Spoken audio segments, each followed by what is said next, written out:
პირველი დეკემბერია ორშაბათი თქვენ თავისუფალ სივრცეს უყურებთ მე ვახო ხუზმიაშვილი ვარ საღამოს მშვიდობისა.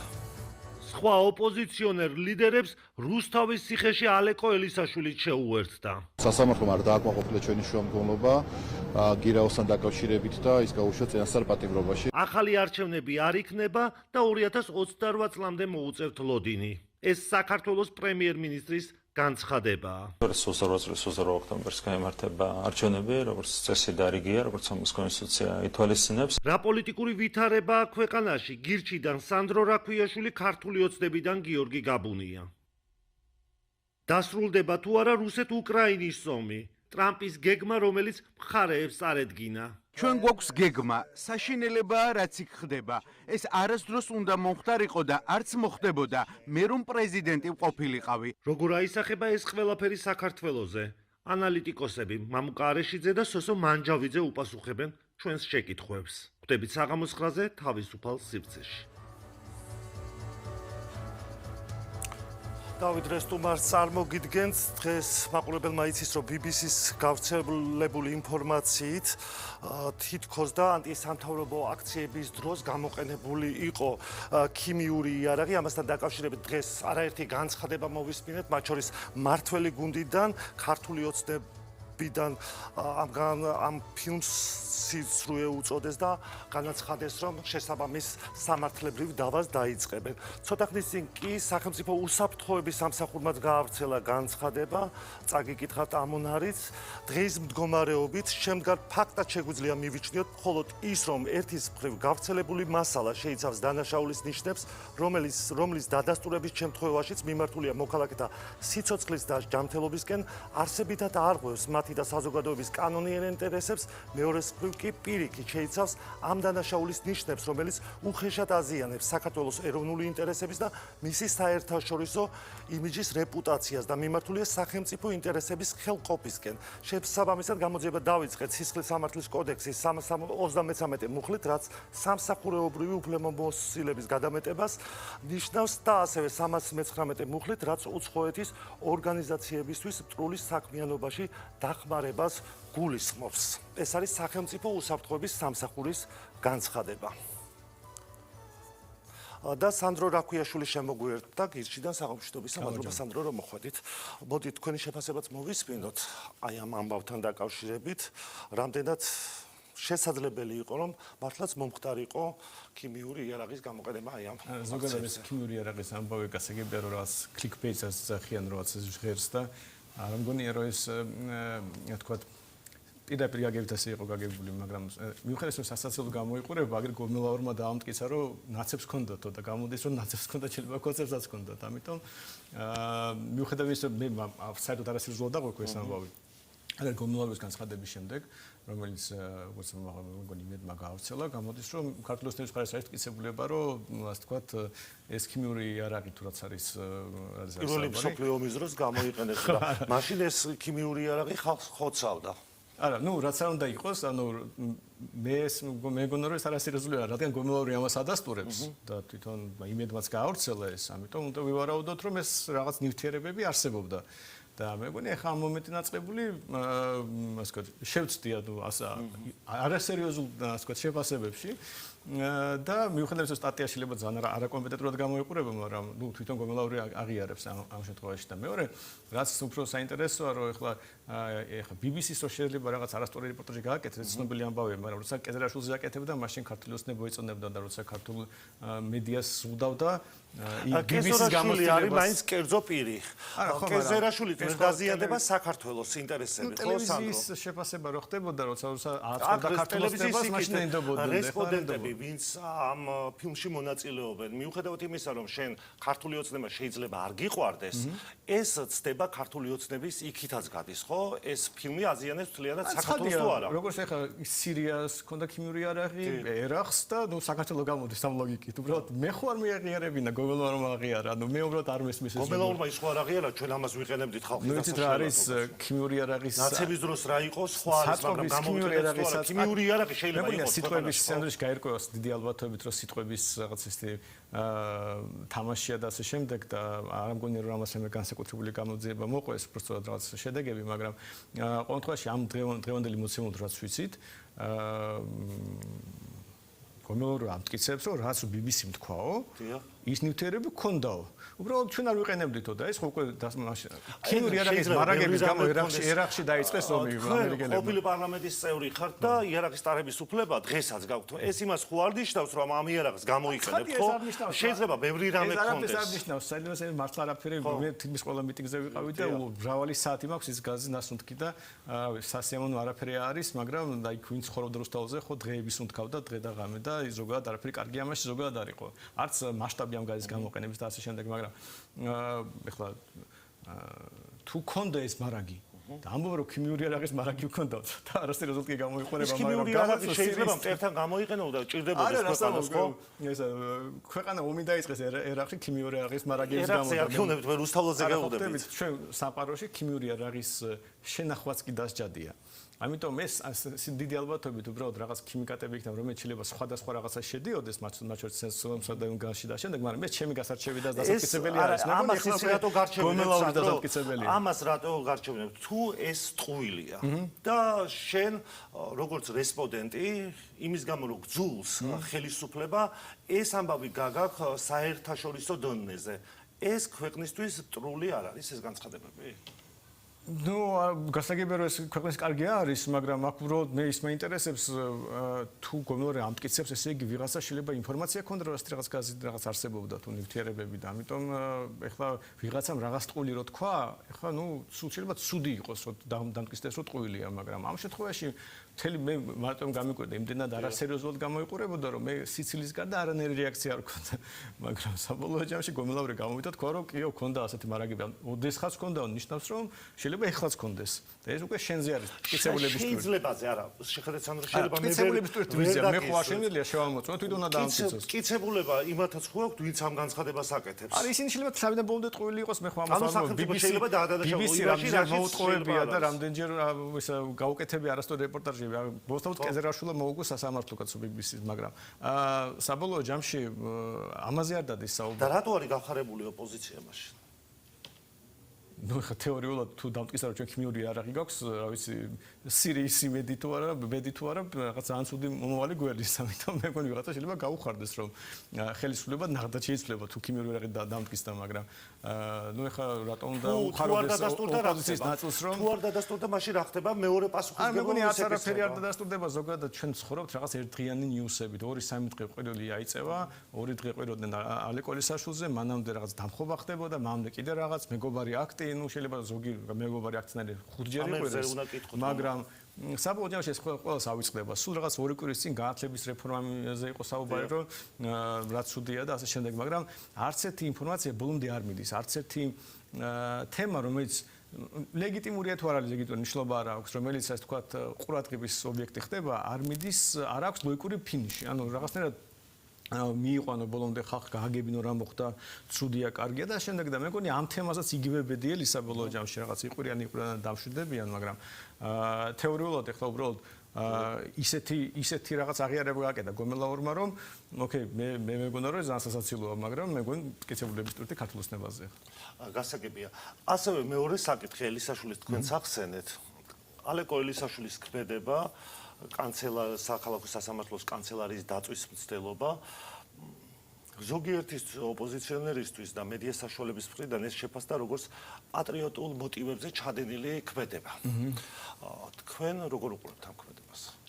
არა, მე ორი ახსნა მაქვს, ან ძალიან სერიოზული რაღაც ასე ვთქვათ, ფსიქიკური აშლილობა, ან ქართულოსთან შეთანხმებული ქმედება, რომ უბრალოდ სხვანაირად არის ხსნა, მე არც ლოგიკური ახსნა ამის ვერ მოვიყვანე. ქართულოსთან რომ მრავალწლიანი პატიმრობა უნდა უღირდეს? აი, უბრალოდ როგორ დავიჯერო, რომ ადამიანი თავისნებით ამას ვანერი შინაარსი არა, კანცელარია, წაიღო პისტოლეტი თან, რაში გჭირდება ის რა ქვია, რაღაც გადაიცვა, გადმოიცვა. მე უბრალოდ ერთ-ერთს გამოვიტანე ამ ყველაფრიდან არის ის, რომ თელ ქალაქში კამერებია დაყენებული და ერთი ნაბიჯი შეიძლება გადადგა რომ კამერა არ გადაგიხოს. ეს სრული ტოტალურად ეს ხო იქნება გამოძიება. არა, უკვე ხო დადეს ვიდეო და ანუ ისეთ ტყეში და მშენებლობებზე აყენია კამერები, როგორც ჩანს აქ ქალაქში ვერ დაიმალების, საერთოდ ყველა გითვალთვალებს სუსი სადაც გინდა. ნუ ეს ჩანს ნამდვილად ამ ყველაფრიდან და დანარჩენი უბრალოდ ხო აბსურდს აქვს, ადგილ რა კანცლერთა შინაარსი აქვს. ან რო გადაწვა ბენზინს ვინ ეკენა ბენზინს ცუდი ამისთვის ასარჩევი ბოლომდე ვერ მივიყვანეო ბენზინს ნაცვლად რაღაც ნავთი უნდა დაასხა რაღაც სხვა წესიერ რო იწვის ისეთი რაღაც უნდა იყო მე რაღა მანდატოს ეჭხუბები მოუკიდე რაც დაასხე და ანუ ცესლი გაჩნდება გაქცევის შანსი უფრო მაღალი ანუ რაღაც ოდნავ რომ რაღაც სახიაზრი დაატანო რომელიმე ეტაპზე ყველგან არასწორად მოიქცა ადამიანი აბსურდულია მიზანი გაურკვეველია ორი კვირის წინ არჩევნებში უნდა მივიღო და რადიკალიზმი არ გვინდაო თბილისში გამოგვლიჯოთო და ეხა მიდით და ეხა რაღაც უნდა დავწვა სასამართლო შენობაო ეს იმხელა აბსურდია რომ აი მე ამჯერა რომ ადამიანები ბუნებრივად ნორმალურ გარემოში ასეთ აბსურდს ჩაიდგნენ. ყოველ შემთხვევაში მისი თქვათ პარტიიდან თუ რაც ქვია იმას ლელოს მიუხედავად იმისა რომ ერთი განცხადება გავრცელდა რომ ეს არ მოგწონსო თვითონ ეს ქმედებაო მეორე კომენტარებს რასაც ვისმენთ და ზოგიერთი მედია საშუალებიდან რაც გითხარით რომ აი ალეკო ელისაშვილის პატრიოტიზმზე საუბრობენ რომ ამით უნდათ რომ ხელისუფლებას რაღაცა ძალა გამოაცალონ რას ემსახურება ეს განცხადებები მე ზოგადად მგონია რომ დიდი ხანია ჩვენ ზოგადად საზოგადოებაში არა მხოლოდ კონკრეტულ ამ შემთხვევაში ან რაღაც სხვა შემთხვევაში დაკარგულია რამე შეიძლება ნორმალური დისკუსიის. იმიტომ რომ არც ერთი საკითხი, საერთოდ არც ერთი საკითხია. არც ხელისუფლების მხრიდან, არც ოპოზიციის რაღაც დიდი ნაწილისგან არანაირ დისკუსიას არ ექვემდებარება. უბრალოდ ელემენტარული კითხვებია. მაინც შორს რო წავიდეთ ერთი თვის წინ მშვიდობიანი დამხობა ტარდებოდა, ასე ვთქვათ. და კითხვა არავინ არ დასვა, საერთოდ რა უბედურება იყო ის. და ის ხალხი რომელიც ამოდა ყველაფერს მოყვება, არაფერს ალაპარაკობენ. როგორ არ უნდა დაეჯერო, რომ კონსერვის მოსყობილი ვიღალატესო.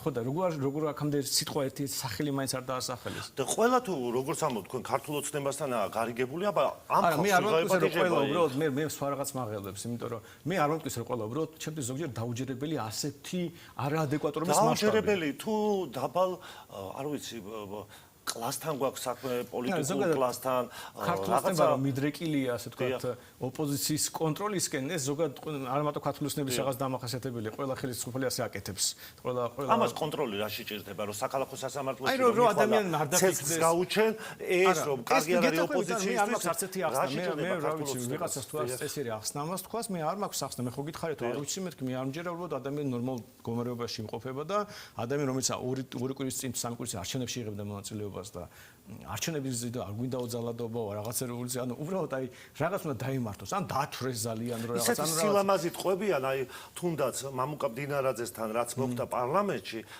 როდესაც მიეპარა და დაარტყა აი ამასაც ისეთი სენტიმენტები ყვებიან რომ ისეთი სილამაზით ყვებიან ამას რა გამართლება აქვს საერთოდ ძალადობას ხარე მაშინ ბდინარაძეს დაარტყა იყო ქართული ოცნება იმიტომ რომ ყველა კვლევებით ალეკო ელისაშვილის ამორჩევლის მეორე არჩევანი იყო ქართული ოცნება ანუ უდიდეს ნაწილი მისი ამორჩევლის რაღაც პროცენტ ნახევართ რაღაც კონდა მომენტში. იქაც ისე არ მიეპარა. მეორე მხარეს, მეორე არჩევანი იყო ქართული ოცნება.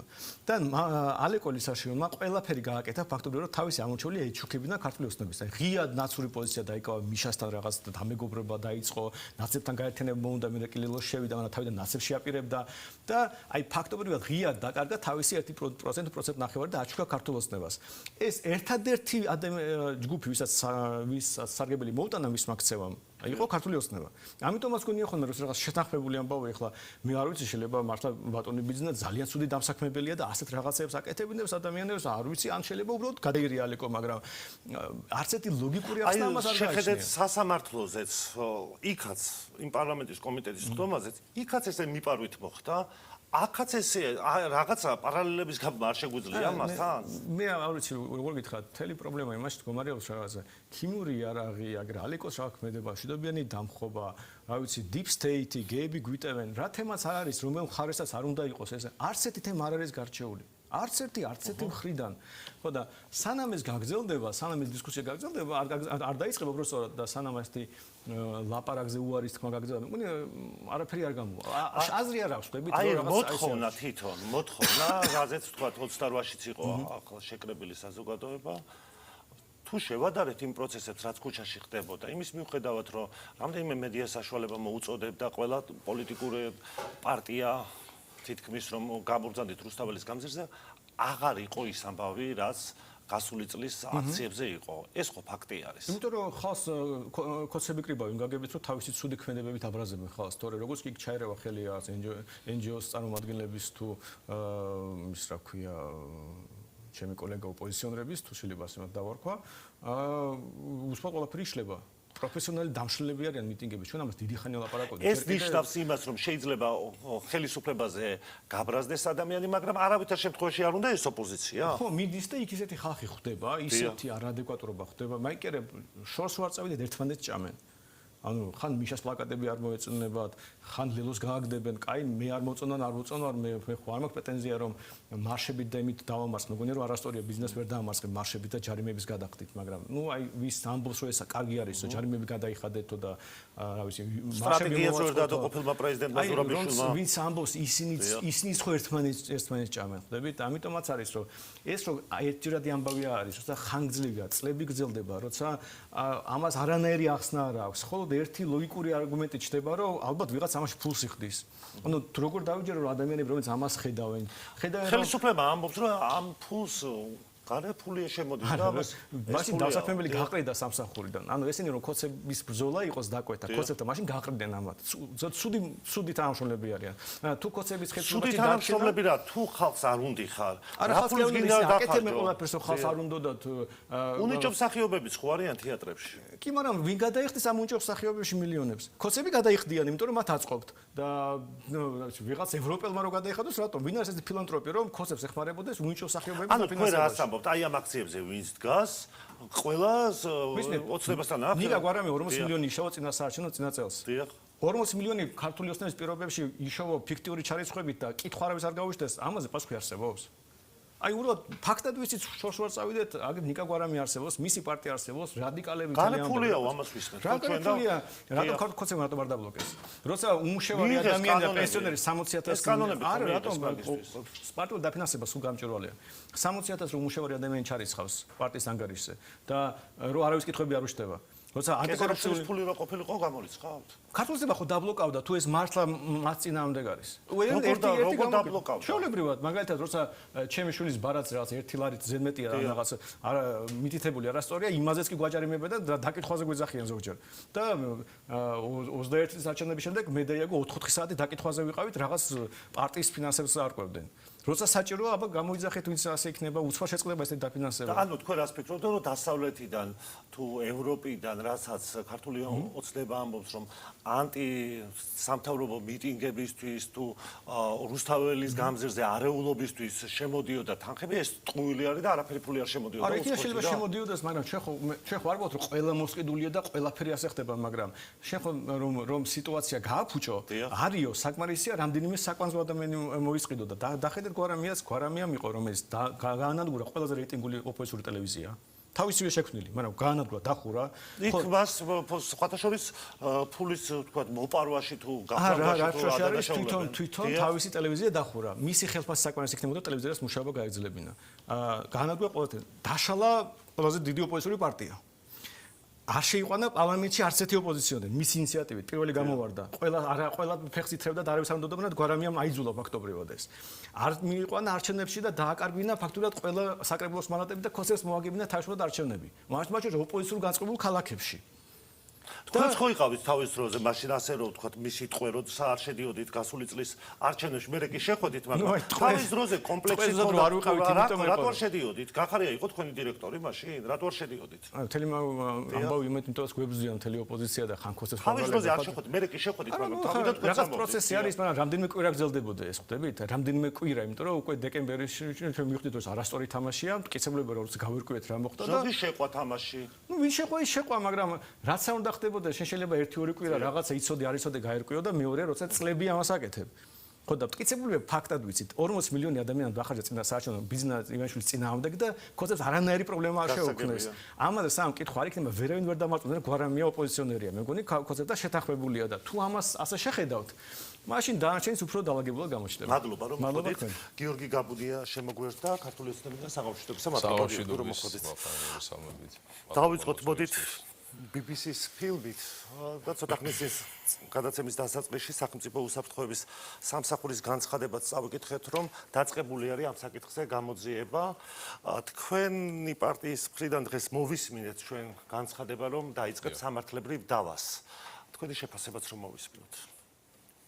ეს იყო უბინძურესი პროვოკაცია, რაც ჩვენ მოვისმინეთ BBC-ს სიუჟეტში, რომელიც არ ეფუძნებოდა აბსოლუტურად არც ფაქტებს, არც მტკიცებულებას, რაღაც ორღობის ჭორაობაზე აგებული სიუჟეტი.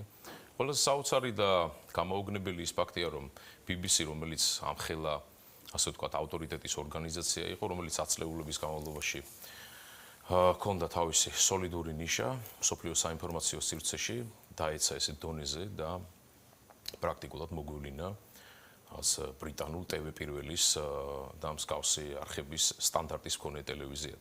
პირველ რიგში მე მინდა საზოგადოებას უთხრა, რომ ხელისუფლება გააკეთებს ყველაფერს იმისთვის, რომ ამ სიუჟეტში გასული თითოეული სიტყვა, თითოეული წინადადება და მძიმე წერტილი იქნება გარჩეული და ბოლომდე იქნება მიყვანილი საერთაშორისო სამართლებრივი დავა, ყველა სამართლებრივი მექანიზმი იქნება გამოყენებული იმისთვის, რომ ამ ტელევიზიამ პასუხი აგოს იმ ბინძური ცილისწამებისთვის, რომელსაც ადგილი ჰქონდა არა მარტო ხელისუფლების წინააღმდეგ, არამედ საქართველოს წინააღმდეგ, ჩვენი სახელმწიფოს წინააღმდეგ.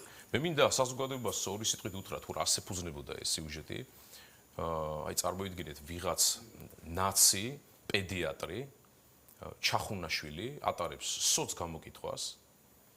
ამ სოც გამოკითხვის საფუძველზე ადგენს, რომ რაღაცა ნაწილმა ადამიანებისამ თურმე განიცადა კონკრეტული სიმპტომები, შემდეგ ამას უკვე მოყვება უკრაინაში მებრძოლი ერთ-ერთი ჯარისკაცის განცხადება და ჩვენება იმის თაობაზე, რომ თითქოს ეს ნივთიერება 2009 წელს, როდესაც ის ბრძანდებოდა ძალოვან სტრუქტურაში და არბევდა მაშინდელ მშვიდობიან მომიტინგეებს, ეს ნივთიერება მაშინ გამოსცადეს და შემდგომ უკვე ვხედავთ ეკაგი გაურის, ვხედავთ უკვე სხვის იქონების მიმტაცებლის და ყაჩაღი ბაჩიაშვილის ჩვენებებს და ამ რაღაცა ჭორაობაზე აგებული აბსოლუტურად არანაირ მტკიცებულებაზე, არანაირ სერიოზულ არგუმენტებზე დაფუძნებულ მტკიცებულებებზე დაყრდნობილი ინფორმაცია ჩვენ ვერ მოვისმინეთ. ეს კიდევ ერთხელ გვაფიქრებინებს იმას, რომ ადგილი აქვს ძალიან სერიოზულ პროვოკაციას და ეს უნდა იყოს, მე ვფიქრობ, რაღაც გარკვეული წინაპირობა და სარჩული, რაღაც შემდგომი გეგმისა, შემდგომი ნაბიჯებისა, რომელსაც მე ვფიქრობ, უახლოეს მომავალში ვიხილავთ და კიდევ ერთხელ მცდელობა იმისა, რომ ჩვენ საზოგადოებაში შფოთი შემოიტანონ. ანუ პროტესტის ასაგორებლად არის ეს ფილმი. და ბუნებრივია, ხა წარმოიდგინეთ ხომ, ესე იგი მთელი ტელესივრცე, მათ შორის ჩვენ ვხედავთ სინქრონიზებულ განცხადებებს დასავლელი ზოგიერთი პოლიტიკოსისგან, განცხადებებს ამის თაობაზე, უცებ ეს ქალბატონი რო არის ანადოლიძე უცებ გაჩნდა ჰააგის სასამართლოსთან, იქიდან გააკეთა ჩართვა. როგორც შეიძლება არ იფიქრო, რომ ეს ყველაფერი არ არის სინქრონული, წინასწარ კარგად ორგანიზებული და კარგად მოფიქრებული. რა თქმა უნდა, ეს არის პროვოკაცია სახელმწიფოს წინააღმდეგ, ეს არის გამოწვევა და მე ვფიქრობ, რომ აქ ერთადერთი გამოსავალი არის სამართლებრივი დავა და ბრძოლა ბოლომდე, აბსოლუტურად ყველა სამართლებრივი მექანიზმის გამოყენება იმისთვის, რომ დამტკიცდეს სიმართლე და ეს სიმართლე აუცილებლად დამტკიცდება, სიმართლე აუცილებლად გაიმარჯვებს და ამ ორგანიზაციას, ამ ტელევიზიას მოუწევს პასუხისგება ყველა იმ სიტყვისთვის და ყველა იმ წინადადებისთვის, რომელიც იქნება გაჟღერებული აბსოლუტურად. გარდა იმისა, რომ თქვენი სარჩელი შევა ბრიტანეთში, სახელმწიფო უსაფრთხოების სამსახურმა საქმეში და გამოძიება დაიწყო, ხო? 102 მუხლითაა დაწყებული, მათ შორის 319 მუხლით, რაც უცხოური ორგანიზაციებისთვის მტრული საქმიანობის დახმარებას გულისხმობს. ანუ ამ ფილმში მოყვანილი ფაქტები თუ კომენტარები, რაც საზოგადოება მოისმინა ამ რესპონდენტების მხრიდან, ამ რესპონდენტებს მოუწევთ ამ ფაქტების დამტკიცება? რა თქმა უნდა, სისხლის სამართლის კოდექსის თანახმად, გამოძიების დაწყების საფუძველი შეიძლება გახდეს საჯარო ინფორმაცია, ტელესივრცეში გაჟღერებული ინფორმაცია და ბუნებრივია აბსოლუტურად მართებულად სახელმწიფო უსაფრთხოების სამსახურმა დაიწყო გამოძიება აღნიშნულ ფაქტთან დაკავშირებით და მე ვფიქრობ, რომ ჩატარდება ყველა საჭირო საგამოძიებო მოქმედება იმისთვის, რომ აღნიშნულ ფაქტთან დაკავშირებით დადგინდეს ჭეშმარიტება და საზოგადოებას მიეცეს შესაძლებლობა ამ ფაქტთან დაკავშირებით მოისმინოს სიმართლე, მოისმინოს სახელმწიფოს მხრიდან და მე დარწმუნებული ვარ, რომ ყველა ის ადამიანი, რომელსაც აქვს კონკრეტული ინფორმაცია, ან შეიძლება კონდეს ინფორმაცია ამ საქმესთან დაკავშირებით, იქნება გამოკითხული. ბატონო გიორგი, აი აგერ საანდრო რაქვიაშვილიც საუბრობდა და რაღაცა შეიძლება ადამიანი მართლა დაეთანხმოს. ეს რო არ ხდებოდეს ჩვენს ქვეყანაში, გონია რომ რაღაცა ფილმი არის. ერთი თვის წინ რაღაცა დამხობაზე ვისმენდით განცხადებებს. მერე იყო რომ ვერ შედგა ეს დამხობა და ღალატს ქონდა ადგილიო ვისმენდით აქციის ორგანიზატორების მხრიდან და სულ არაფერი გუშინ მაგალითად ალეკო თუ გუშინ წინ მოხდა ალეკო ელისაშვილი, რომელიც კაცი იყო პარლამენტის წევრი, ვხედავთ რომ თბილისის საქალაქო სასამართლოს კანცელარიაში ბენზინით რაღაცა ცეცხლსასროლი იარაღით რომ უნდა დამეწვა და ვერ დავწვია ამას ამბობს. ერთი მხარე ამბობს რომ ერთი ნაწილი თავიდან მოვისმინეთ რომ არ მოეწონათ ეს სანქციები, თუმცა რაღაცნაირად პატრიოტულ სულისკვეთებაზე საუბრობენ ბატონი ელისაშვილის, ასე შემდეგ, რასთან გვაქვს საერთოდ საქმე? ხა როგორ შეიძლება ამასთან დაკავშირებით სერიოზულად ვიმსჯელოთ? მე ისე BBC-სთან დაკავშირებით მინდა ერთი რამე ვთქვა, აქ ყველაზე უცნაური ის არის, რომ ერთი წლის შემდეგ გაახსენდათ ეს ფაქტი და ჩვენ უნდა გავახსენოთ საზოგადოებას, რა ხდებოდა ერთი წლის წინ. როდესაც სპეციალურად გარედან დაფინანსებული, კარგად მომზადებული ძალადობრივი ჯგუფები უტევდნენ პარლამენტს, უტევდნენ სამართალდამცველებს 150-ზე მეტი პოლიციელი მძიმედ დაშავდა, თუ სწორად მახსოვს ციფრი, შეიძლება უფრო მეტიც, მძიმედ დაშავდა და ამის კადრები მთელმა საქართველომ ნახა. და ჩვენ არ გვინახავს არც ერთი განცხადება იმისა, რომ ვინმეს დაეგმო ეს ფაქტი, რომ გამოსულიყვნენ თუნდაც ჩვენი ზოგიერთი ეგრეთ წოდებული მეგობრები დასავლეთიდან და დაეგმოთ მთავარ კონსტიტუციურ ორგანოზე შეტევა. და სწორედ ამ პერიოდს ემთხვევა ის, როდესაც სამართალდამცველები აბსოლუტურად ყველა კანონის დაცვით, თავდაცვით მდგომარეობაში იგერიებდნენ იმ ძალადობრივ ჯგუფებს, რომლებიც კარგად იყვნენ ორგანიზებული, ხო?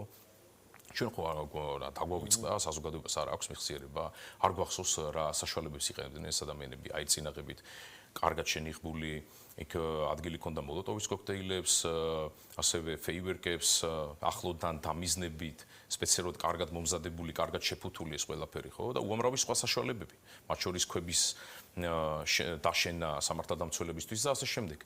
რა დაგვავიწყდა ეს ყველაფერი და უცებ არსაიდან არაფრისგან ქართულმა სამართალდამცველებმა გამოიყენეს რაღაც ნივთიერება, ხო? ეს ხო სისულელეა აბსოლუტურად. ამიტომ ეს არის გამოძიების საგანი, ამიტომ მე ვფიქრობ, რომ ამასთან დაკავშირებით დადგინდება სიმართლე, როგორც საერთაშორისო სამართლოში, ასევე საქართველოს სამართლებრივ სივრცეშიც. აბსოლუტურად ყველა ნაბიჯი იქნება გადადგმული ამისთვის. რაც შეეხება ელისაშვილს, ახლა მე მეწოდება ისა, საწოდავი ადამიანი. აი წარმოიდგინეთ ახლა ადამიანი, რომელსაც სხვათა შორის ბოლო პერიოდში, როდესაც უსმენდი მის განცხადებებს, აშკარად ჩანდა, რომ მისი ფსიქიკური მდგომარეობა თლად ნორმაში არ იყო, მაგრამ მისი განზრახვა, რომ ის სასამართლოში შევიდა და ბენზინი გადაესხა და სასამართლოს უცეცხლი წაეკიდებინა, იყო აბსოლუტურად ვერაგული და მე დარწმუნებული ვარ, ეს იყო დავალება, უსამართლო, სასამართლო, ესეთი უნდა ყოფილიყო, ასე ვთქვათ, ლოზუნგი შემდგომში. ერთი წამით წარმოიდგინეთ, რომ მისი განზრახვა სისრულეში ყოფილიყო მოყვანილი, ხო? როგორი განცხადებები, როგორი გამოსვლები იქნებოდა ალეკო ელისაშვილს ალბათ გმირად შერაცხავდნენ. დღეს მისმა ეგრეთ წოდებულმა მოკავშირეებმაც უარყვეს და აბსოლუტურად ყველამ ხელი ჰკრა. შემდეგ ჩვენ ნახეთ რაღაცა შეთქმულების თეორიებიც. ადამიანმა აღიარა ჩადენილი დანაშაული, ბუნებრივია. და მე სხვათა შორის ვფიქრობ, რომ და კი არ ვფიქრობ, არამედ მე მინდა ვთხოვო ეს იქნება საქართველოს პრეზიდენტი თუ სხვა შესაბამის ორგანოებს, რომ განიხილონ იმ მანდატურების დამსახურების საკითხი, რომლებმაც ამ ტერორის ესე მედგრად გაუწიეს წინააღმდეგობა და დაიცვეს სასამართლო იმ მავნე შედეგებისგან, რომელიც შესაძლოა დამნაშავეს ქონდა ჩაფიქრებული და განახორციელებდა, რომ არა მათი მართლაც გმირობა და მართლაც მედგარი წინააღმდეგობა, მე ვფიქრობ, რომ ეს ადამიანები ნამდვილად იმსახურებენ დაჯილდოებას, პატივისცემას და საზოგადოების პატივისცემას პირველ რიგში. გასაგებია, კიდევ ერთი ამბავი, გასულ კვირას იყო დაანონსებული 28 ნოემბრის აქცია, რომელიც რუსთაველის გამზირზე გაიმართა. რა ჩვენა ამ აქციამ? ამ აქციას რაც შეეხება, ამ აქციამ კიდევ ერთხელ ანახა ის, რომ დავალება აქვს ერთი. დავალება არის შემდეგი, რომ მოხდეს საზოგადოებაში სამოქალაქო დაპირისპირების მცდელობა. ის NGO აგენტურა, რომელიც გამაგრებული არის მედია აგენტურით და რა თქმა უნდა პირველ რიგში პოლიტაგენტურა, რომელიც ჯერ კიდევ მოქმედებს საქართველოში, რომელსაც პრაქტიკულად არანაირი საერთო პოლიტიკურ ცხოვრებასთან არ აქვს, აქვთ ერთი მთავარი დავალება და ეს დავალება არის პოლიტიკური პროცესების რადიკალიზაცია. ვინაიდან ეს ძალები გასული არიან საპარლამენტო ცხოვრებიდან, გასულები არიან ადგილობრივი თვითმმართველობის შტოდან, აბსოლუტურად ყველა სამართლებრივი ჩარჩოდან და არიან ქუჩაში. ესე იგი, მათი ერთადერთი გზა და გზამკვლევი ეს არის პოლიტიკური პროცესების რადიკალიზაცია. ამ რადიკალიზაციას ცდილობენ ისევ გარე დაფინანსებით და საგარეო მხარდაჭერით, მაგრამ ჩვენ ხედავთ, რომ მათ რესურსი ამის არ აქვთ. და რესურსი არ აქვთ არა მხოლოდ ფინანსური ან მატერიალური, არამედ მორალური რესურსი აღარ აქვთ. ისინი დაცლილები არიან ყველანაირი პოლიტიკური რესურსისგან, საზოგადოებრივი მხარდაჭერისგან. ეს არის ერთი ჯგუფი, რომელსაც ჩვენ ხედავთ მუდმივად. ეს იქნება 2 თუ 3000 ადამიანით რამდენიც არის, რა მნიშვნელობა აქვს. ეს არის ერთი და იგივე სახები, ერთი და იგივე ჯგუფები და ის შეძახილები იქნება თუ კარგად გაზეპირებული ლექსები და მოთხრობები, რომელსაც ყოველდღიურად ყვებიან აქციებზე. ხმებიც კი უკვე ნაცნობია მათი და ინტონაციებიც. ამიტომ ეს არის ერთი ჯგუფი, რომელთაც აქვს კონკრეტული მიზანი. ეს არის მაქსიმალურად მოახდინონ საქართველოში პოლიტიკური პროცესების რადიკალიზაცია.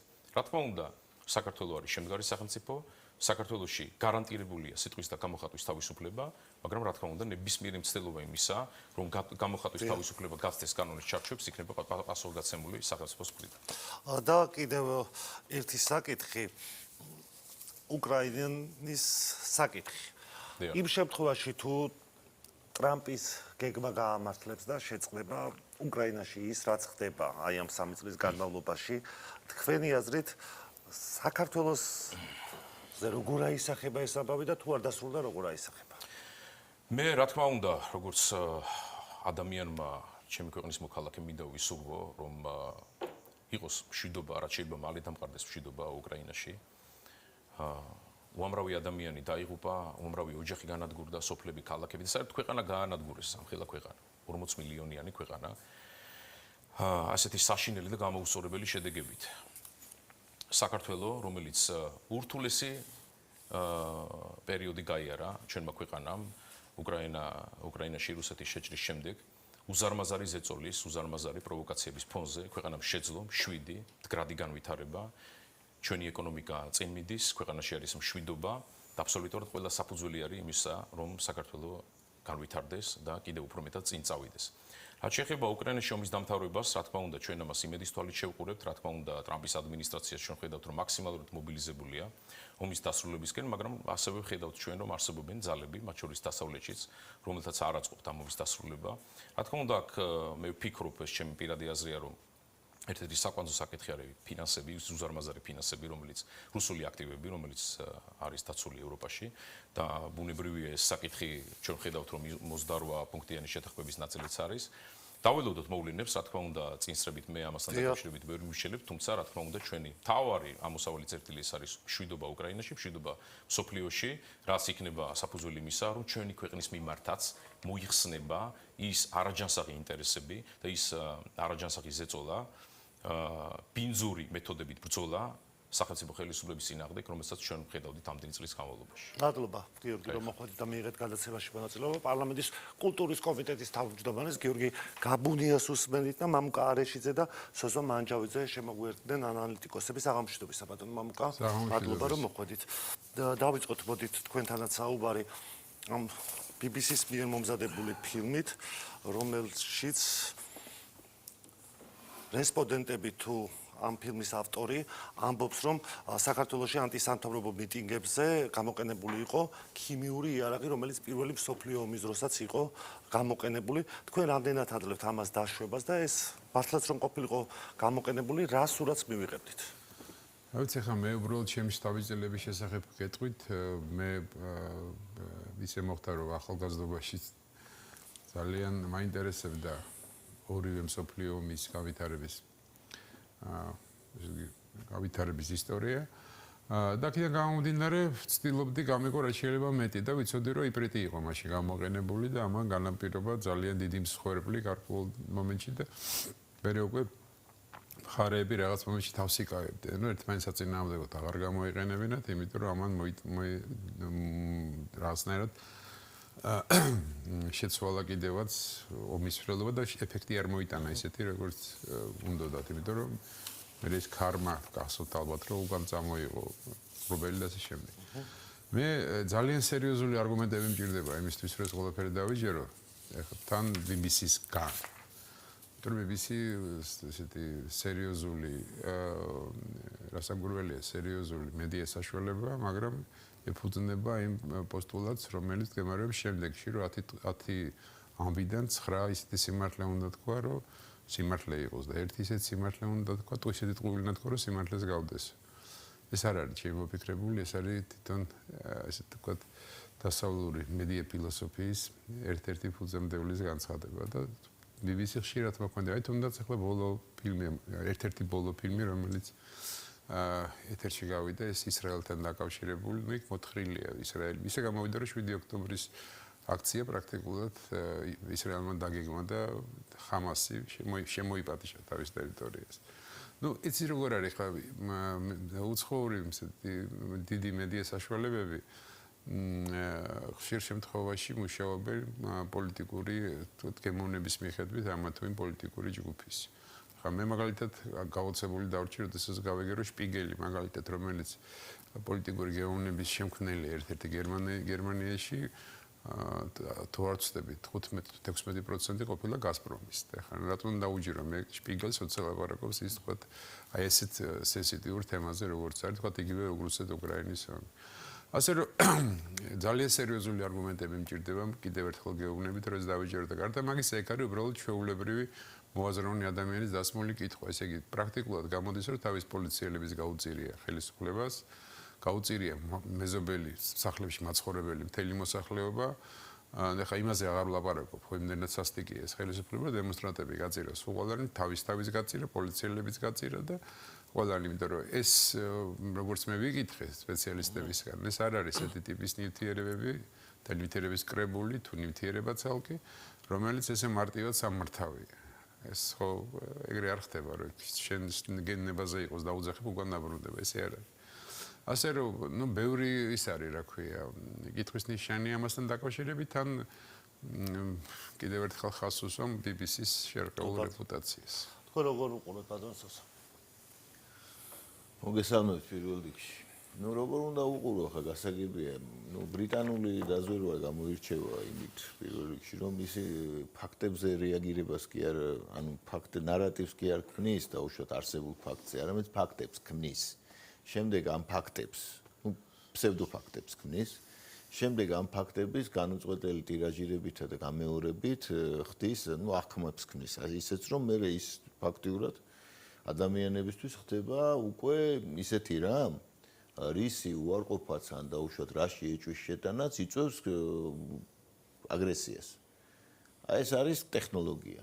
ახლა ჩვენ დავინახეთ ხომ ნუ აღსრული ბოდვაა ეს, რა თქმა უნდა, ისე როგორც ბოდვები ვნახეთ ჩვენ უამრავი, მაგალითად იგივე სირიაში, ხომ? სირიაში ხომ ვნახეთ მსახიობები, რომ ერთი და იგივე მსახიობები სხვადასხვა ეპიზოდებში რომ ესე იგი ერთი და იგივე ბავშვი რო იყო და ასე შემდეგ და ასე შემდეგ. ეს იარაღი დაშვება რომ მივცეთ, თქვა ამ ქიმიური იარაღის გამოყენებას. არ იქნებოდა ფატალური შედეგები? რა თქმა უნდა, ფატალური შედეგები იქნებოდა, ნეიროტოქსინია ეს, რაც დაასახელეს და უბრალოდ არ ჩაიხედეს ამის მოქმედების, როგორ მოქმედებს ეს ნეიროტოქსინი და პირდაპირ თქვა ეს ახლა პირველი მსოფლიო ომის ის გამოიყენოს რა თქვათ რა, გავიმეორებ და მაინც დაგვიჯერებენ.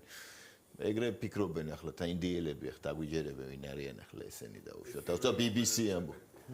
ანუ შენ არჩია მართალია. ხო, მე შენ არჩია. ანუ ეს იმაზე იყო გათვლილი, რომ ისევ ხალხი გამოცვენილი იყო ქუჩაში? რა თქმა უნდა, ახლა აბა რა დიდი სახიბები ამბობენ, რომ გამოიყენეს თქვენ წინააღმდეგ ქიმიური იარაღი და ახლა თან იმეორებენ ესეთი მაღალ რეიტინგული და საერთოდ დიდი ნდობით აღჭურვილი პარტიები, ხო იმ წუთში გამოვარდა მთელი ეგრე გამოლაგდნენ იმ წუთში, ხო მთელი არასამთავრობოები და პარტიები და აი თურმე კამიტი გამოუყენებია ჩვენ წინააღმდეგ, ჩვენ ვერ შეგვიმჩნევიათ და დაზარალებულიც გამოვიდა 6 თვის თუ რამდენი ერთი წლის შემდეგ, ხო, რომ სახე და მეწოდაო და სუნთქვა შემიგუბდაო.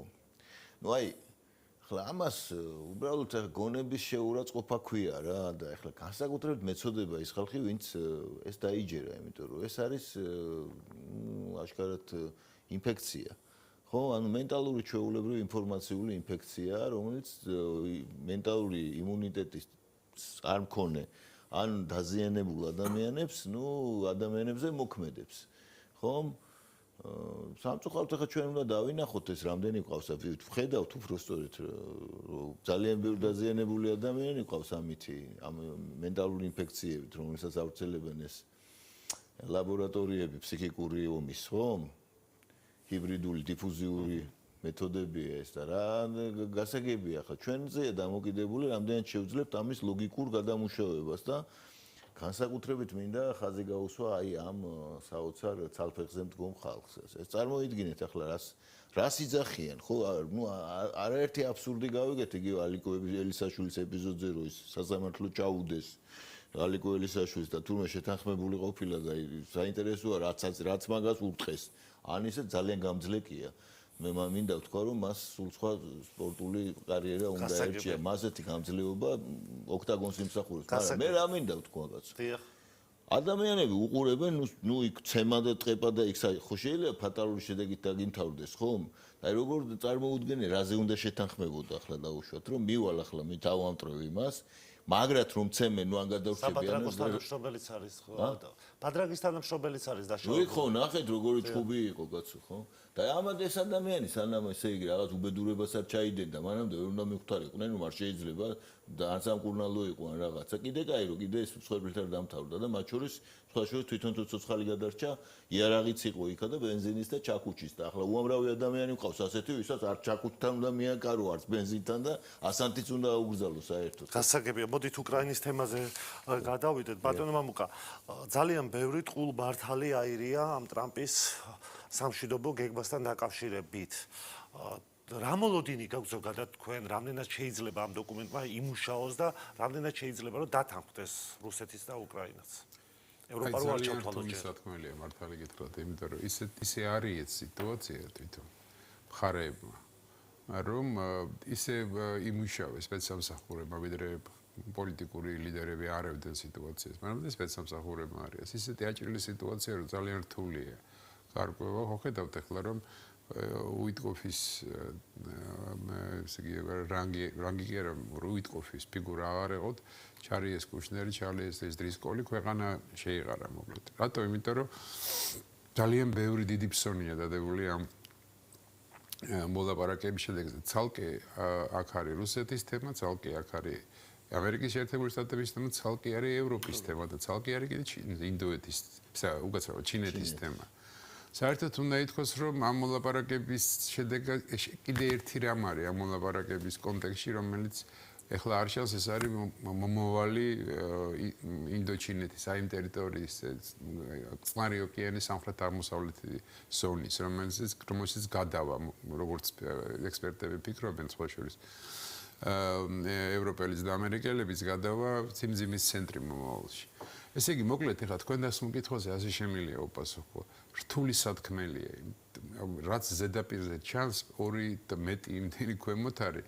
და აქედან გამომდინარე მე მაინც ვფიქრობ რომ ძალიან გააფთრებული ბრძოლა მიმდინარეობს კულუარული მაგალითად ცალკე ამერიკის შეერთებულ შტატებსა და ევროპელებს შორის ეს ჩანს კიდევაც შევერაღებელი თვალით ამერიკის შეერთებული შტატები ცდილობს რომ ეს ვითარება ჩქარად დაამთავროს რაცა ხელი გაიხსნას იმისთვის რომ მე შეუდგეს იმ თავისი მთავარი ამოცანის შესრულებას რომელიც არის ჩინეთის შეშერება და აქედან ისიც ხო არა ჩანს რომ ამერიკას აღარ უნდა ფულის დახარჯვა ხო ამ ომში ფაქტიურად გასვლა უნდა კი ეს ვიცი გასვლა უნდა ხო არა გასვლა უნდა საერთოდ ტრამპი ბევრ ამას უდგება როგორც ბიზნესი და აი ძალიან საინტერესო იყო სხვადასხვა ძალიან კარგი დაკვირვების საგანი გახდა თქვა სამხრეთ კორეელებთან და იაპონიის ხელმძღვანელობასთან მისი შეხვედრა რომელმაც ძალიან კარგად გაითვალისწინეს რომ ელაპარაკებიან არა მხოლოდ პოლიტიკოს არამედ ბიზნესმენს კიდე და პირველი რაც უთხრეს რომ არის გენიოსი როგორ კარგად დაამთავრა ისრაელის კონფლიქტი რომ 9 ომი და 22 ომი დაამთავრა მერე უთხრეს რომ ჩვენ ის ვახდენთ იმას რა ქვია თქვენს ეკონომიკაში ფული შემოგვაქვს 500 მილიარდი და რაღაც ფული იძახის, იერავს ყიდულობთ აუცილებლად თქვენგან და მე გადავიდენ საქმეს. ეს აღმოსავლური დიპლომატიის კლასიკაა უკვე მიდგომა, იმიტომ რომ ზუსტად გაიგეს ეს კაცი არის პირველ რიგში, ესე იგი ვთქვათ, ბიზნესმენი, პოლიტიკოსი, ან თუ გინდა პოლიტიკოსი ბიზნესში არ აქვს ნიშნება. ასე თუ ისე მისი თვისებები გაითვალისწინეს და ამას ითვალისწინებს ყველა მომლაპარაკებელი. უიტკოფის და უშაკოვის საუბარი სხვა მასზე აგებული როგორ უნდა ელაპარაკო ტრამპთან. რა ვიცი ახლა ისეთი გაჩნდა იქ რომ რა გითხრათ მოკლედ აი ესეთი რთული სათქმელია ყველაფერი ალბათ რადგან მე მომიწვიეთ რაღაც რეცეპტს ელოდებოდით შემა მე რეცეპტს ვერ შემოგთავაზებთ არ მინდა უბრალოდ ესე გამოჩნდა მაგრამ ოს თქვენ ჩემი აზრი ასეთია რომ ეს ომი ამ ომის დამთავრება არ უწერია უახლოეს მომავალში მიუხედავად იმისა რომ პრაქტიკულად რესურსები ძალიან შეზღუდულია განსაკუთრებით უკრაინელების ძალიან რთული მდგომარეობა თვითონ რუსეთში, როგორც უკრაინის სამეფო კარზე, ისე რუსეთის სამეფო კარზე ძალიან რთული ვითარებაა. ალბათ ჩვენმა მაყურებელმა მის ოპოზიციის და მე აღარ დავიწყებ ახსნას. და საერთოდ უნდა ითქვას ეს პირველი შემთხვევა არ არის, როდესაც ქვეყანას იყენებენ, ჩვენც მაგალითად ესე გამოგვიყენეს თავისი პოლიტიკური მიზნების მისაღწევად. და ჩვენ კიდე ეს გამოწვევა წინა გვაქვს. ამიტომ ამ გამოწვევისთვის უნდა ვემზადოთ ძალიან სერიოზულად. მე ასე ვფიქრობ, რომ ვხედავთ რა ხდება ჩვენს რეგიონში, როგორ რევერსზე გადავიდა ევროპული სხვადასხვა ჯგუფი, განსაკუთრებით ინგლիս-ბრიტანული, იმისათვის, რომ თავისი ძველი გავლენები დაიბრუნოს და ომში ყოფი რუსეთში წაართვას, თქვა, სამხრეთ კავკასია იქნება, ცენტრალური აზია იქნება თუ სხვა. რუსეთი რამას არ შეურიგდება ფაქტია და ამიტომ ახალი გამოწვევების წინაშე დგავართ ძალიან სერიოზულად. ბატონო სოსო თქვენ როგორ უყურებთ ბატონი მამუკა ამბობს რომ ჯერჯერობით არ უწერია ამ ომს დასრულებაო თუ ამერიკას აღარ უნდა იქ ფულის დახარჯვა არის იმისი რესურსი მაშინ რომ გაგრძელდეს ეს ომი და ევროპას აქვს ამისი რესურსი რა თქმა უნდა აქვს ევროპას ეთქო ევროპის ეკონომიკა არის 19 ტრილიონი ახლა და რა თქმა უნდა ისინი ასევე მათ შეუძლიათ თვითონ თავიც ხომ უნდა დაიცვან ამასობაში ვიდრე უკრაინა იომებს რუსეთთან გერმანელი გახდება ნატოს ჯარების სარდალი გერმანელი გენერალი და დიახ არის რა თქმა უნდა რესურსი ფინანსური რესურსი ევროპას აქვს თუმცა ახლა ისიც უნდა ითქვას რომ ევროპული ეკონომიკა ძალიან ძიმე მისკენ მიექანება მართლაც 40-კენ პირდაპირ ნაჯახივით მაგრამ ჩვენ უნდა გავითვალისწინოთ რომ ყველა ამ კონფლიქტში მონაწილე მხარეს აქვს პრობლემები რუსეთსაც უკრაინაზე აღარაფერს აღარ ვლაპარაკობთ ევროპულ კავშირზე ვხედავთ ყოველდღიურად რაც ხდება ბრიტანეთს საფრანგეთს, ანუ ბრიტანეთს, საფრანგეთი ცალკე რო გამოყოფდა გერმანია, რომელიც ორი მოტორია ამ ევროკავშირში, ორივეს აქვს უდიდესი პრობლემები. ვალთან დაკავშირებული, ეკონომიკურ სტაგნაციასთან დაკავშირებული და ასე შემდეგ. შეერთებულ შტატებში იგივე ტრამპს აქვს უდიდესი პრობლემა, ნახეთ, გამოტოვებული არჩევნების შედეგები და არ ელოდება მაინცსა და მაინც კარგ შედეგებს მომავალ არჩევნებზე, აი ამ შუალედურ არჩევნებზე. მისი რეიტინგი არის დაკლებული ძალიან, მაგალითად იგივე ვენესუელას საკითხში რეიტინგებში 30% უჭერს ხარს მის მოქმედებებს. ეს ძალიან ეს კატასტროფული ის არის. ასევე მისი ესე იგი მხარდაჭერის რიცხველებმა ძალიან დაიკლეს. იგივე მაგა განიცდის მისი ესე იგი ძირითადი ბირთვი ძალიან სერიოზულ დრეიფს ესე იმედგაცრუებას და ამ ყველას პრობლემები აქვს მოკლედ ასე რომ ვთქვა. ამიტომ ახლა სად რა მოვლენა განვითარდება ძალიან სწრაფად ან შეიძლება უცბად მოხდეს ჩვენ ხო ადამიანები ვართ და ვერ ვიწინასწარმეტყველებთ რასაც ვხედავთ რაც ბატონმა მამუკამ ბრძანა სწორია რა თქმა უნდა არ ჩანს უეცარ ჩამოშლის შემთხვევები მაგრამ ისა რა ქვია პერსპექტივა უეცარი მაგრამ შეიძლება რომელიმე მხარეში და უფრო ეს რა თქმა უნდა უკრაინაშია მოსავლენ თუმცა არც რუსეთია გამოიწყული ისეთი დაძაბული სიტუაცია ამ წაჯეკუკუჯეკობის პოლიტიკის გამო რომელსაც ახორციელებს აი პოლსტაკანას ეძახიან სხვათა შორის რუსი ნაციონალისტები პუტინს ხო იქაც უცბად შეიძლება მოხდეს ისეთი რამე რასაც არავინ არ ელოდება ხო მაგრამ ახლა დაუშვათ ჩვენ ხელთ არსებული ინფორმაცია რაც არის და ტენდენციები რაც არის ეს მოსალოდნელია რა თქმა უნდა უკრაინაში განსაკუთრებით იმის შემდეგ რაც ნაბუმ რომელიც წინათ ექვემდებარება შეერთებული შტატების დაზვერვას, ხომ? შეერთებულ შტატებს ექვემდებარება, ნაბუმ გამოაქვეყნა ეს საოცარი, ესე იგი, მონაცემები და იქ რა ხდება ახლა? იქ ცხადია, არავის არ აინტერესებს მაინცა და მაინც ეს არავინ არ არის აღშფოთებული უკრაინაში არსებული კორუფციით, პირველად არ გაუგიათ ეს ყველა მიცის რამდენი ხანია, მაგრამ და არც განსაკუთრებით უმეროვი, რომელიც არის ერთ-ერთი ფიგურანტი, ერთ-ერთი თავარ მომლაპარაკებლად მოგვევლინა ფლორიდაში. ამ დონის კორუფცია როცა არის ომისშია ჩართული ეს ქვეყანა და როცა ევროკავშირიდან მოდის განცხადებები აი საქართველოსთან დაკავშირებით, მაგალითად შედარებები როა რომ აი საქართველოს ჩამორჩება ამ კანდიდატი ქვეყნებს, მაგალითად უკრაინას. როგორ გონიათ, რამდენად რეალურია რომ აი ამ მოცემულობით თუ გაგრძელდა თან ომი, ამ თუნდაც დამსრულდეს რომ უკრაინა გაწევრიანდეს ევროკავშირში, ასეთი დაზარალებული და ქვეყანა რამდენად შეიძლება მოხდეს? არა, ნუ რა თქმა უნდა, ახლა აქ ჩვენ როდესაც მორალურ მდგენელებს ვცდილობთ ესე მორალური კომპონენტი დავინახოთ ამ გეოპოლიტიკურ საშინელ ბრძოლაში, ეს იგივეა, რომ არის ბრილიანტები ეძებოდნენ თვისა იმაზე, რა ქვია, კვარტან სადმე, ხო, ალმასები. არ არის ეს სამწუხაროდ, აღარ არის უბრალოდ აბსოლუტური სრული პოსტსიმართლისა და პოსტმორალის ეპოქაში ვიმყოფებით. რაც დაადასტურა აგერ იგი ბრიტანული დაზვერვის მიერ, ესე იგი მიწოდებულმა ინფორმაციამ იმის მიმართ. ახლა რას ვამბობ?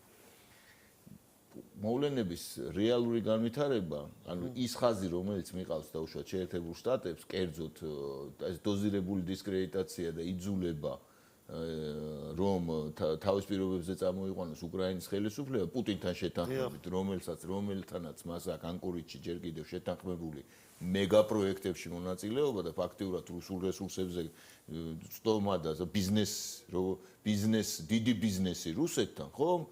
რაც ტრამპის ინტერესია, დროებით შეჩერება, იქ გადატანა, დიდი ბიზნესის ესე გაჩაღება კვლავ რუსულ რესურსებზე და ამავე დროს გამოთავისუფლება რესურსების და ჩინეთის შეკავება და იქ ვენესუელაც თამაშია და ახლო აღმოსავლეთი დიდი ინტერსექტორალური ვაჭრობა მიმდინარეობს, ხო? ამ ვაჭრობას ხელს უშლის ბრიტანეთი და მისი ესე იგი ვასალი უკრაინა, რომელიც არის პირდაპირ მისი კონტროლ ქვეშ არის, ხო, პატივცემული ზელენსკი. ამიტომ ჩამოაცილეს ზელენსკის მისი მეწყვილე, ესე ვთქვათ, და თავარი გადამწყვეტი ფიგურა უკრაინულ პოლიტიკაში, ყველაზე კომპეტენტური კადრების საკითხში და ასე მთლიანად მისი დაკომპლექტებულია უკრაინის ადმინისტრაცია, სხვაშორის პრეზიდენტის ადმინისტრაციის უფროსი იყო და ყველა შტოს ის აკონტროლებდა. ხომ, ერმაკის ჩამოცილება ახლა ზელენსკისთვის აი ეს იგივეა, რომ ფაქტობრივად კიდურების გარეშე დატოვეს. და შორს არ არის უკვე და უშუალოდ გაცილებით დამყოლი იქნება ზელენსკი და საერთოდ არ ექნება ინსტრუმენტები იმისთვის, რომ გააკონტროლოს სიტუაცია, იმიტომ რომ ხალხის მსახურის ფრაქციის წევრები ახლა აი ეს რო არის სვადიბა მალინევკე გვახსოვს, ხო გვახსოვს? აი ზუსტად ეგ სიტუაცია ახლა საითკენ გაიქცნენ, იმას ფიქრობენ და მიდის ეს გადმობარგების პროცესი. ამიტომ ახლა ამ მონაცემების მიხედვით ცხადია უფრო მეტი ალბათობა იმისა, რომ უკრაინაში გააზრ სინერგია მოხდეს ფრონტზე წარუმატებლობების და შიდა პოლიტიკური არეულობის, ეს ამან შეიძლება გამოიწვიოს დომინოს პრინციპი. არჩევნები, რომ რასაც ითხოვს ამერიკა პრინციპში, ხო? ეს ნიშნავს, რომ ზელენსკი ნელ-ნელა თამაშიდან გაყავთ ბატონ მამუკა? ზელენსკის გაყვანა თამაშიდან ჯერჯერობით ნაადრევია, მაგრამ ნიშანი მიცემულია, რომ ესეო იქნება. როდის იქნება გაცმარიც? საერთოდ ერთი რამე გავითვალისწინოთ. პოლიტიკური კონიუნქტურა გადამწყვეტი დღევანდელ მოქმედებაში. თუ საჭიროა, მუშაობს ის ცნობილი ფრაზა ბუშის, რა გარეწარია, მაგრამ ჩვენი გარეწარია. ბოლომდე იქნება მაშინ. თუ საჭირო არ არის, ესე მოაცილებელი. ასე რომ აი ამის თქმა რომ გაყავთ, არ გაყავთ, ახლა რთული სათქმელია, მაგრამ ერთი რამე კი არის, რომ უკვე დაიღალნენ ამ კორუფციის, ახლა ნაბუზე რო ახსენას, ნაბუ ეს არის ანტიკორუფციული სამსახურია, ხო, უკრაინის, რომელიც ამერიკელების მიერ არის. ხო და დიდი ხანია ყველაფერი ძალიან კარგად იცოდა, ერმაკიც ამაში ჩართული უფრო ნაკლებად, მაგრამ უმეროვით ლათ თავი კაცი იყო ამ საქმეში. ხო, ნუ ხა ქართველების გარეშე ხო გამორიცხული ეგეთი რამე მომხდარიყო და იქაც ქართველების მონაწილეობა. არა ხამიასაც პრობლემები აქვს. არა ხამია ზელენსკისთან აქვს ხო პრობლემა, მაგრამ აპარატის უფროსია ქართველების ერმაკის. ხო და მოკლედ ბევრი რამეა, ხა ბევრი რამ ხდება, რასაკვირველია ყველაფერი იცის, მაგრამ მოქმედება პოლიტიკური კონიუნქტურიდან გამომდინარე. საჭიროა იქნება, არ არის საჭირო არ იქნება. ასე რომ ჯერჯერობით ზელენსკის საჭიროა გარკვეული სიმბოლოს როლს ასრულებს. ზელენსკიმ ერთი რამე გააკეთა ყოჩაღად. ეს არის რომ შექმნა ამბავი. ზელენსკის სახიები არ დაგავიწყეთ, მიუხედავად რომ განათლებით არ არის სახიები, ამბავი შექმნა, შეყარა ქვეყანა აი ამ ომთან დაკავშირებით და მართლა ძალიან აქტიური იყო, ეფექტური იყო თუ არა, ეს კიდე საკამათოა, მაგრამ მე მაინც ვთვლი, რომ გარკვეული ეფექტი მის ასეთ აქტივობას ჰქონდა. და ფინალისკენ მივდივარ და აი ამ პროცესებში როდესაც არის საგარეო განცხადებები საქართველოს მისამართით ევროპიდან, ამერიკის შეერთებული შტატებიდან ეს მოცემულობა ამ დროისათვის არაა შეჩერებულია, მაგრამ როდესაც ბრალდებები ისმის, რომ საქართველოს უკან მიდის, ხელისუფლების პასუხი ვიცით, რომ საქართველოს ომში ჩართვა უნდათ და ეს იმიტომ კეთდება, რა გზა უნდა გაიაროს საქართველოს თქვენ თქვით, წეღანო ფრთხილად უნდა გავიაროთ ამ პროცესებში, რას გულისხმობთ? ხო, ეს ვიცოდი რომ მომგებელ კითხვას დამისვამდით, ჩემო, ხო, იმიტომ რომ ყველა ამ კითხვას უსვამს იმ ადამიანს, ეს ექსპერტად მოაქვს თავი, მათ შორის მე. საქმე იმაშია, რომ აი როგორ გითხრათ, ახლა პრაქტიკულად მე ვხედავ, ჩვენ ახლა ვინც აღვირდება ჩვენს რეგიონში მიმდინარე მოვლენებს, ვხედავ როგორი რევერსით მუშაობს თურქული ელემენტი და ბრიტანული ელემენტი ჩვენ სამეზობლოში, სომხეთშიაც და აზერბაიჯანში. აი ეს როგორ ყოველ დღე ახალ ნაბიჯს დგამენ თან ძალიან ეფექტურს და ძალიან შორს, განსაკუთრებით ბრიტანელები. ეს დიდი ტურანის იდეა ხო, საერთოდ ბრიტანული პროექტი იყო 2003 წლიდან მოქმედებს. მაგრამ ეხლა კიდევ აი სომხეთშია ძალიან ეფექტურად მუშაობენ. დღეს არის მიმდინარეობს ორი კონფერენცია, ერთი ბაქოში, ერთი გორიში, სომხეთში.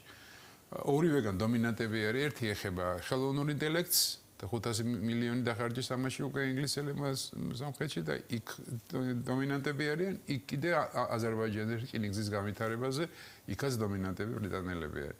ჩვენ ამასობაში ვართ რაღაცა შეგვიძლია ვილაპარაკოთ, რომ შვიდობი შევინარჩუნოთ, მართლა ესეც არის. აი საგარეო თვალსაზრისით შვიდობა შენარჩუნებები გონ ჩვენ შედება შევინარჩუნოთ საგარეო გამოწვევების კონტექსტში, მაგრამ შიდა მშვიდობასთან დაკავშირებით სერიოზული პრობლემებია. ჩემთვის ძალიან დიდი მნიშვნელობა აქვს, როცა ასეთი სიზღი არსებობს საზოგადოებაში, ასე ფსიქოლოგიური ფონი არსებობს და ამიტომ ცოტა მეჭირს ამის თქვა. მე დარწმუნებული ვარ, რომ იმდენი ეს მსხვილი მოთამაშეები, ვინც დღეს არის დაკავებულია, ჩართულია სხვადასხვა ესე იგი ძიძგილობაში ერთმანეთთან აუცილებლად მოიცლის ჩვენთვის. მე უბრალოდ იმის მეშინია, რომ ყველამ ერთად არ მოიცავს. ხო და ეს არის, აი აქ ჭირდება ისეთი აღმოსავლური დიპლომატიისა და სიბრძნის დემონსტრირება, რომელიც აუცილებელია იმის რომ ქვეყანა ამ გამოწვევებს გადაურჩეს. გაგვთ ფადოსოს რამე რეცეპტი როგორ უნდა გავიაროთ? ახლა პირველი ეს ზიზღის გენერაცია, რაც ახსენა ზიზღის, ანუ სიძულვილის გენერაცია სრულად კონკრეტული ინსტრუმენტებით ხდება ჩვენ საზოგადოებაში და სამწუხაროდ ადამიანები ახდენენ უბრალოდ ამ გენერატორების რეტრანსლაცია მიმდინარეობს, ასე ვთქვათ, და გონიათ თავისი აზრებით, რომ სინამდვილეში ეს არის ტავისტოკის ინსტიტუტში დამუშავებული ტექნოლოგიები ჯერ კიდევ როდის, როგორ უნდა მართოს საზოგადოება სიტყვაზე და სამწუხაროდ ჩვენი მოქალაქეების ძალიან დიდი ნაწილი არის მოწყვლადი ამ ტექნოლოგიების მიმართ, ახლა წელიწად ალაპარაკო ამ ტექნოლოგიების აღწერა, მაგრამ იგი გამოიყენება ეს სამწუხაროდ. ეს ერთი. ახლა რა უნდა გააკეთო? უნდა შეეცადო, რომ ეს ზიზღის გენერატორების მოქმედება გააუნებელყო. აი ესე ვთქვათ, ხო? ეს როგორ უნდა გააუნებელყო? ამის შესახებ არსებობს, ესე იგი, სხვადასხვა მოსაზრებები, იმიტომ რომ ხისტი მოქმედებები ხშირად უკუ ეფექტს იწვევს. და უნდა გვახსოვდეს, რომ თითეული ამ ჯგუფის უკან დგას გარკვეული კონკრეტული სპეცსამსახური კონკრეტული ქვეყნის. ხო და აქედან გამომდინარე ჩვენ რა ვართ ახლა სურათი უნდა დავინახოთ. აი მაგალითად ვურჩევ ტელევიზიებს, გამოვიტო ვიზუალიზაცია მოახდინონ ვინ ვის ემსახურება რა ფორმით. ვიზუალიზაცია უნდა დიდი ეკრანი და აი უნდა აჩვენონ. აი მაგალითად დღეს რო გამოლაგდნენ ამ იმაზე რომ არიქა და კარმიტით მოგწამლესო. ხო, აი მაგალითად ესენი, მათი ბიოგრაფიები, საიდან იკვებებოდნენ, საიდან რას აკეთებდნენ საერთოდ და ვინ არიან ესენი, ხო? ეხლა ჩვენ არა გვაქვს იმის ინსტრუმენტები, არა ვარ დიდი სახელმწიფო, რომ დაუშვათ ესენი უნებელო ვყოთ, დაუშვათ როგორ დიდი სახელმწიფოები აკეთებენ ამას, მაგრამ ინფორმაციულად ეს შესაძლებელია. იმიტომ რომ კიდევ ერთხელ ვამბობ, საქართველოში აგენტი აგენტზე ზის და აგენტს დასდევს. როგორც ცნობილია რა, იმ ბრიტანეთის აგენტები დასდევენ იმ ამერიკელებზე. აქ არის გამართული მართლა. ისინი უნდა გვავიზდა ბრიტანეთის დღევანდელი სპეცსამსახურების დღევანდელი ხელმძღვანელის გვარი. იმის მერე რაც კალბატონი ბლეიზი, ესე იგი, ხო, მეტრეველი დაფუძნდა იმ ადგილზე. სხვათა შორის თვისობრივად ახალი სახე მიიღო საქართველოში საპროტესტო მოძრაობამ. შესწავლილი იქნა ქართული ხალხის მენტალობა, რაზე რეაგირებენ განსაკუთრებით მწარედ, ბოლო განსაკუთრებით თავისუფლების მოპოვების პერიოდში, ასე შემდეგ, იმის რემინისცენციები, ასე ვთქვათ და უეცრად ხო ის აუცრებავდა და მივიღეთ ამის ასეთი სხვათა შორის არც თუ ისე კარგი რეპლიკები იმ მოვლენების, ანუ იმ რიმეიკები უფრო სწორედ იმ მოვლენების, რომელიც გამოვიარეთ 90-იან წლებში. უხარისხო რიმეიკები იყო, აი დაუშვათ რა. ის კლასიკა იყო და ეს მაინც ახლა მაინც ასე, მაგრამ გაიწვნებიან, გავარჯიშდებიან მე მინდა ვთქვა. გამოჩნდებიან ახალი ნიჭიერი აგენტები და აი ეს ფრთხილად უნდა ვიყოთ, რომ არ ავფეთქდეთ, იმიტომ რომ კიდე ერთხელ მინდა ვთქვა და ამით დავამთავრებ, რომ საქართველოს ამ შემთხვევაში აი ბატონმა მომკა კარგად თქვა მას აქ ინფორმაცია, ესე იგი, რომ აზერბაიჯანშიც, სომხეთშიც აქტიურობს კი არა, ფაქტიურად გაბატონდნენ ბრიტანელები. ერთადერთი ჩვენ ვართ აი ესე მრავალ როგორ თქვა, არავისი რო არა ვართ რაღაც ამორფული და ამ ამორფულობაში ეს საქართველოს ხელისუფლებაც რაღაც მანევრირებს საოცრად, მაგრამ ეს დიდხანს არ გაგრძელდება. შეეცდებიან გადამწყვეტი მოქმედებები გაატარონ და აი ეს რაც დღეს იყო და სხვათა შორის შეგახსენებთ ასევე აი იმ რაღაც უკრაინის დაზვერვის განცხადება. გადამწყვეტი სცენარის გეგმა არის? არა, სცენარი კი არ არის, ეს არის უნდა გავითვალისწინოთ, ეს იყო სიგნალი უკვე რომ გადაწყვეტილება აქვს მიღებული, გამწარებულები არიან და არ მოერიდენ ამას და ისიც გავიხსენოთ, რომ თბილისში თუ სადღაც აქ საქართველოში თურმე მოქმედებს რუსული დაზვერვის რეტრანსლატორები. სხვაგან ვერ მოათავსეს. ადი ტერიტორია ხო არა აქვს რუსებს და მაინც საქართველოში განათავსეს. ესეც მიუხედავად ანეკდოტურობისა ამ ორი ბრალდების, ხო? აჩვენებს გადაწყვეტილებას, რომ ესე იგი აქ მადლობა. არ მოითფენენ არსებულ ვითარებას და იმას რომ ჩვენ ვიძახოთ რომ მშვიდობა შევინარჩუნეთ. მადლობა უნდა გითხრათ რომ მოხვედით მამუკა არეშიძეს, სოსო მანჯავიძეს, დღეს ამით უნდა დავასრულოთ, შევხვდებით 4 შაბათს 19-ს.